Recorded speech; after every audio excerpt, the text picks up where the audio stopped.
Good morning and welcome to the porch.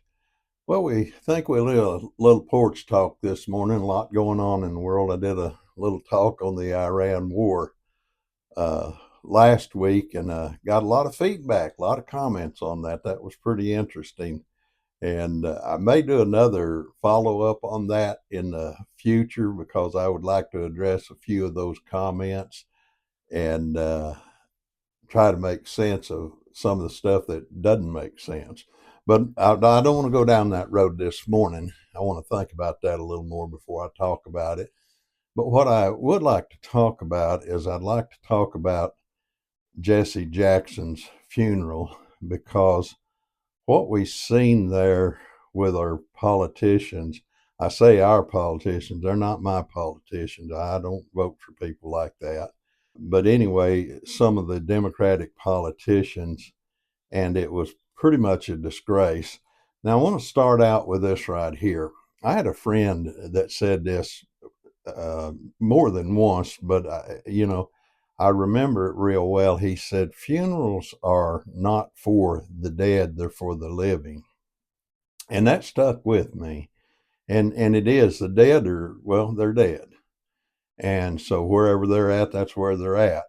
Now, the funeral is for the living, the family, to console them, to celebrate the life of this individual, talk about the accomplishments in their life and things like that. Now, I will say quickly, I didn't know who Jesse Jackson was. I think I'd like to study a little of his history in the future. And so I can kind of understand and know who he was and what his accomplishments were. And that should have been the thing. I mean, I should have been able to watch that funeral and pick up on some of those accomplishments, but that wasn't what happened at that funeral. Now, the family asked them very clearly, do not bring your politics to this funeral.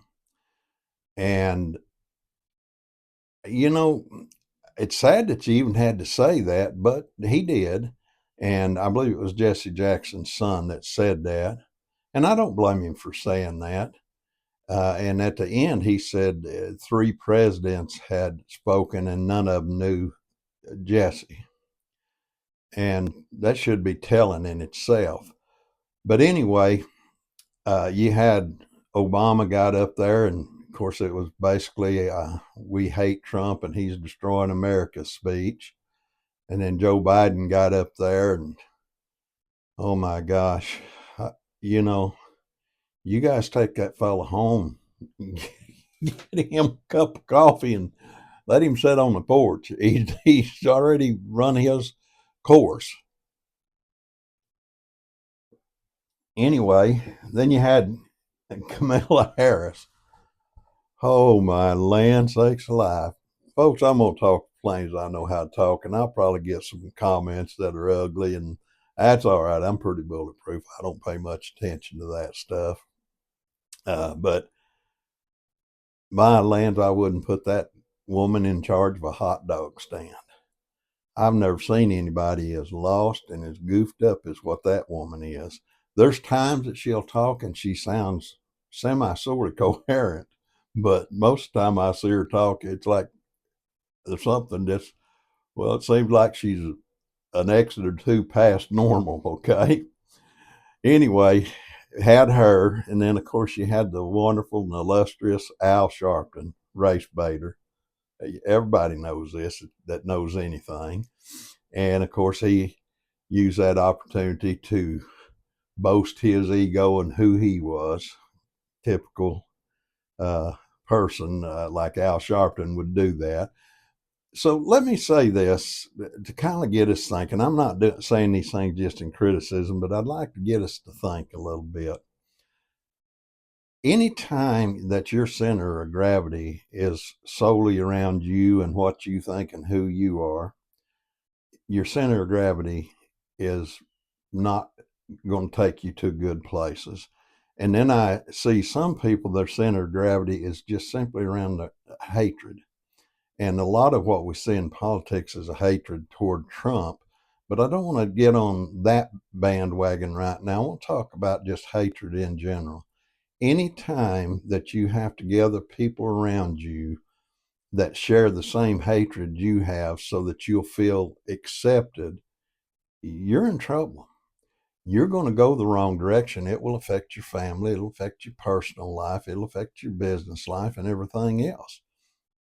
So you might say, well, Paul, what should our center of gravity be? Center of gravity always should be truth and love. If it's not that, you are going to be headed in the wrong direction. And there'll come a time in your life that there'll be a payday for that. And you'll have to pay for it. And you may have to several times in your life. That's just the way that kind of works. But I don't want to be real negative here. I wish those politicians would have got up and maybe celebrated some of what Jesse Jackson had done in his life, shared that with us, because I don't know much about him. I'd like to have heard a little of that. I think they should have talked to the family and recognized their sacrifice of putting their father, grandfather, so on and so forth, husband, out there working all the time and not being at home and some things like that. Talked about the sacrifices made when somebody travels the road that Jesse Jackson may have traveled.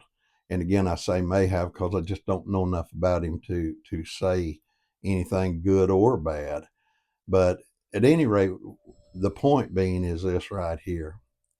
When you have politicians that don't care about people and families, they just care about getting to say what they want to say, and they don't care what the venue is. You know, the Bible says there's a time and a place for everything. That was not a time and that was not a place for politics. And these people were asked not to do that, and they did it anyway. They're selfish. Plain and simple, they're selfish. Okay, I'm gonna end this right here. It's just an observation. An old man has a right to have observation, and my constitutional right says that I can express them. And the older you get, the more you tend to do that. Okay, guys, we really do love you, and our condolences go out to Jesse Jackson's family. We're sorry for your loss, and we hope that you heal and get better and think about the things that he did and who he was, and maybe have some good memories off of that. We here at the Porch love you. We want the best for you. May God bless, prosper you, and keep you. Have a good day.